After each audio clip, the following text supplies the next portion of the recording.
Okay. Ang ating lesson, grade 3, diptongo, no? Okay. So, ang mga diptongo natin ay yung aw, at saka ay, iw. Yan. Sunod ay, a, walang i, oy, at saka uy. Yan. Tandaan, para bumuo ng diptongo, kailangan kasama sa loob ng pantig. Okay. Halimbawa, ang salitang katawan. Oh, ang katawan ba ay may diptongo? Wala. It's a prank. Bakit? Nakita mo doon, merong aw. Yan, aw. That's a prank. Kasi, pag iyong pinantig ang salitang katawan, yan ay katawan.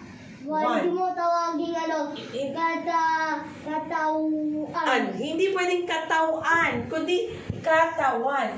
Kasi hindi mo sila pwedeng pagdugtungin doon. Sila ay magkahiwalay na pantig. Kailangan ang diptongo ay makikita sa loob ng isang pantig. Okay, tandaan, pamaypay, mayroon yan. Pero ang watawa, walang diptongo. Hindi mo pwedeng sabihin niyang watawat. Ha? You say watawa.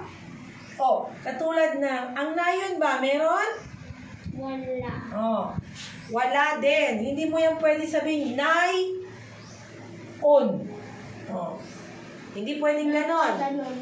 Kailangan kasi together sila. Palagi silang partner. Hindi sila single. Alright.